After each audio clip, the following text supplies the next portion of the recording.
Hey, nama saya Rinda Gusti Fatbari.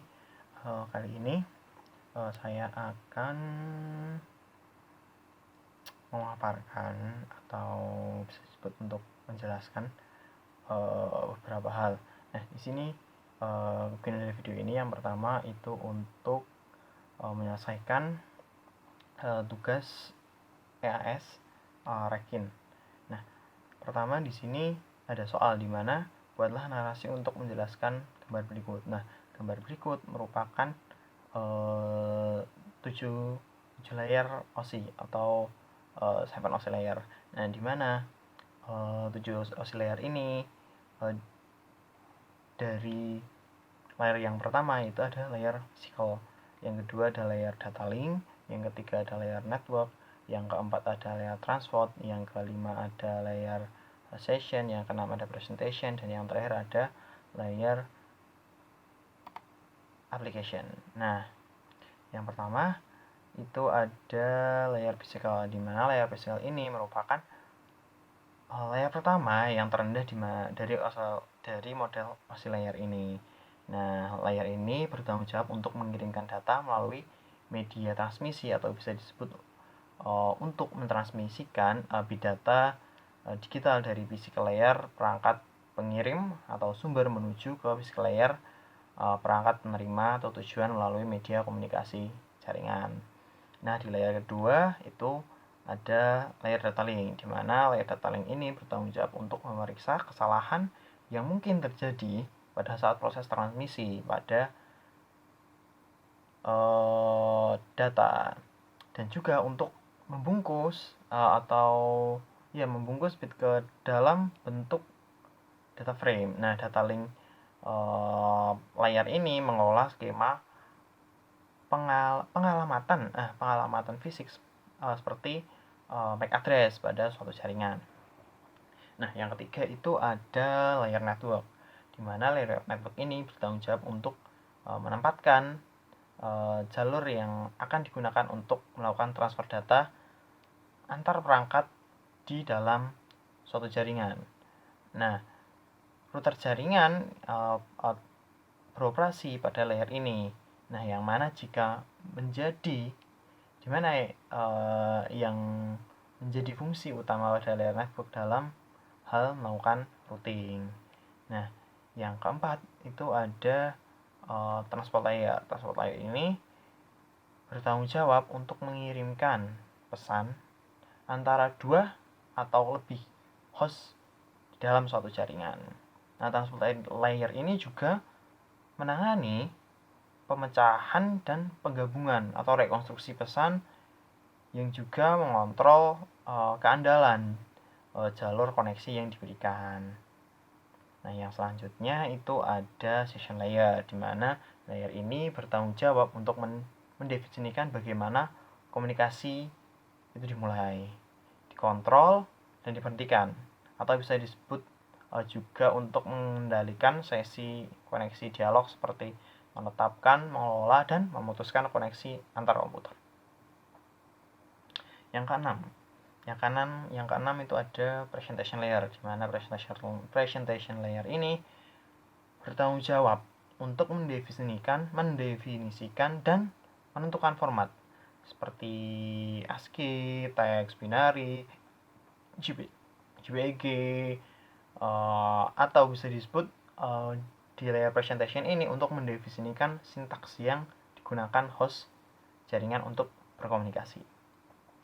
Nah, selanjutnya layer atas merupakan layer application, di mana layer ini bertanggung jawab untuk menyediakan sebuah interface untuk interface antar protokol jaringan dengan aplikasi yang ada pada komputer gitu. Di nomor 2 ada soal di mana kita diperuntukkan untuk membuat narasi menjelaskan gambar berikut. Nah, gambar yang ditunjukkan di sini adalah di dalam OSI layer itu terdapat 7 layer. Sebenarnya masih digolongkan menjadi 2 jenis, yaitu layer media atau juga sering disebut sebagai lower layer, dan ada layer host atau bisa disebut sebagai upper layer. Nah, pada layer media ini terdiri dari yang pertama media fisikal atau media bukan yang pertama ada layer fisikal, di mana pada layer ini protokol data unit atau PDU yang dikirimkan dalam bentuk bits, dan contohnya perangkat yang digunakan dalam layer ini adalah hubs dan repeater. Yang kedua ada layer data link, di mana pada layer ini protokol data unit yang dikirimkan dalam bentuk frame, di mana perangkat yang digunakan pada layer ini contohnya itu switch. Nah, yang ketiga yang ada di dalam lower layer yaitu ada layer network, di mana layer network ini protokol data unitnya yang dikirim dalam bentuk paket, di mana perangkat yang mendukung pada layer ini contohnya adalah router IP. Nah, yang selanjutnya ada layer media atau upper layer, di mana pada layer media ini protokol data unit yang dikirimkan itu dalam bentuk segmen, dan perangkat yang mendukung layer ini dalam bentuk gateway. Nah, pada gateway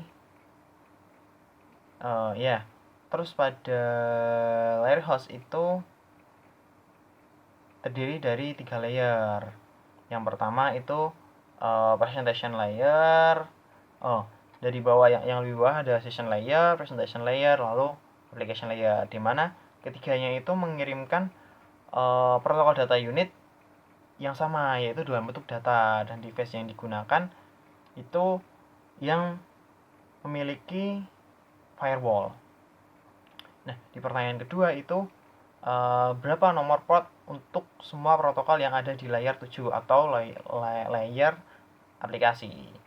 Nah, yang pertama itu ada HDCP. HDCP ini ada di port 67, DNS di port 53, HTTP di port 80, FTP di port 21,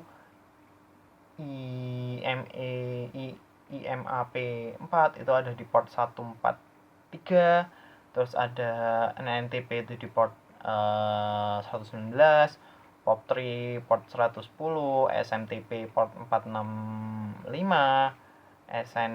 SNMP pada port 161, SSH pada port 22, Telnet 23, dan NTP di port 123. Pada nomor selanjutnya itu di sini mengenai Open System Interconnection atau OSI Reference Model.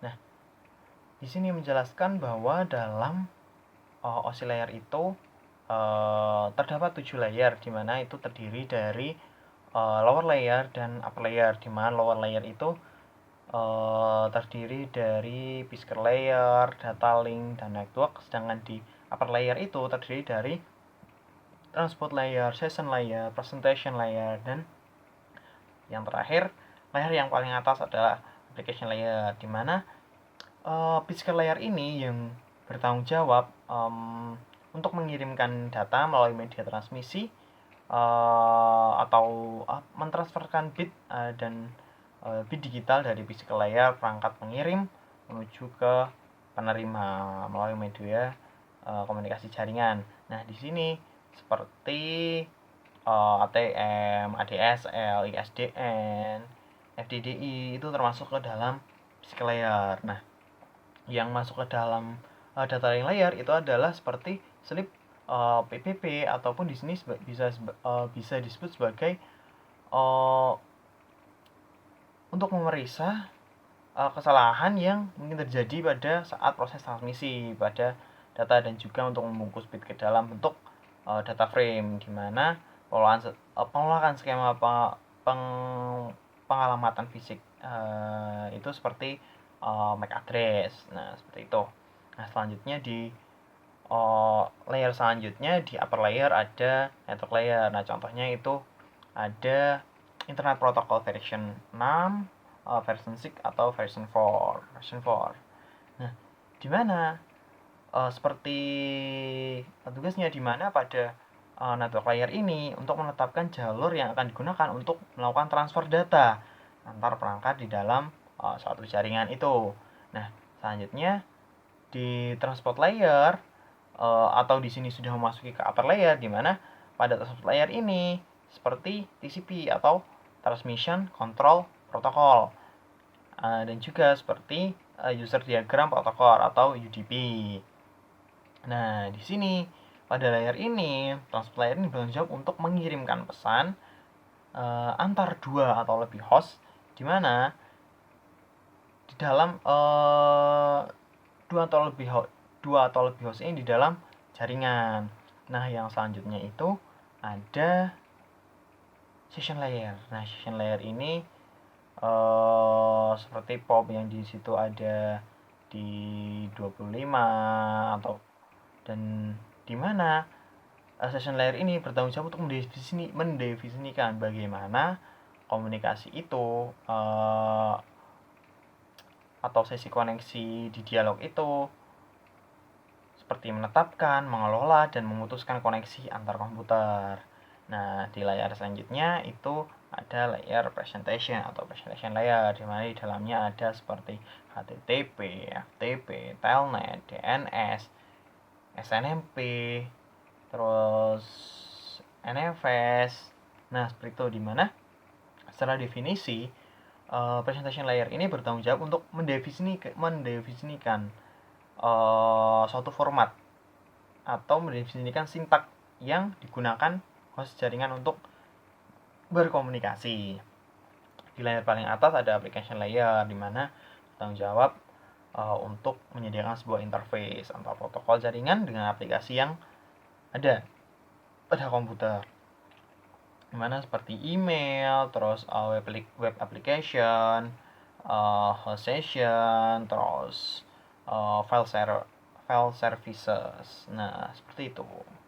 Oke, di nomor selanjutnya itu atau di bahasan selanjutnya ini kita akan membahas mengenai beberapa contoh atau teknik keamanan pada tiap level keamanan atau security level, dari mulai physical, network, application, file, prosedural, dan yang terakhir adalah di tingkat user. Nah, pertama di tingkat physical itu biasanya ada operation center security, terus server dan desktop komputer, notebook komputer, wiretapping, terus inflow attack. Nah, atau penanganan dari banjir. Nah, yang kedua di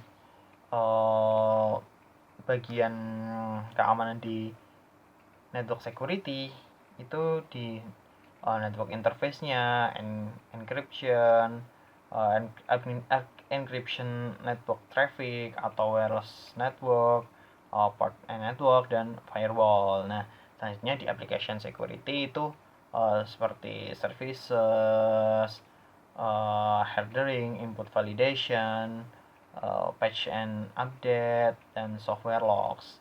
Nah, yang di tahap selanjutnya itu adalah file security. File security ini ada permission dan user group, di mana permission ini bisa seperti read a file, write a file, execute a file, read a directory, dan write a directory. Nah, saatnya di user security ada privilege escalation attack, identify management, password protection. Nah, di procedural security ada operational security, dumpster diving, dan paper share. Nah, seperti itu. Selanjutnya di sini akan menyebutkan job desk dari masing-masing pekerjaan. Yang pertama ada web application design. Yang kedua ada information security analyst. Yang ketiga itu adalah web designer. Yang keempat ada software engineer. Yang kelima ada network engineer. Yang keenam ada programmer. yang ketujuh ada database administration, dan yang ke-8 adalah system administration. Nah, dimulai dari yang pertama itu web application design. Nah, di mana web application design ini memiliki tugas untuk membuat desain dari suatu aplikasi untuk membuat web, di mana orang yang bekerja tidak perlu menyentuh alat-alat secara langsung. Nah, yang kedua adalah information security analyst, di mana information security analyst ini memiliki tugas untuk mengukur keamanan suatu perusahaan dari masalah-masalah seperti cyber attack atau masalah-masalah cyber security. Nah, seperti monitor jaringan komputer untuk masalah keamanan, menyelidiki pelanggaran keamanan dan insiden keamanan cyber lainnya, dan meneliti dan meningkatkan keamanan dan membuat rekomendasi kepada manajemen dari suatu perusahaan itu intinya. Yang ketiga itu ada tadi web designer, di mana web designer ini memiliki peran untuk merancang konsep layout dan juga sering disebut sebagai wireframing atau untuk klien, merancang layout secara visual, konversi layout visual ke HTML dan CSS, membuat susunan markup atau mempercantik markup dengan CSS itu, memberikan efek tambahan yang diperlukan, memastikan kode sudah benar dan revisi dan ataupun melakukan update.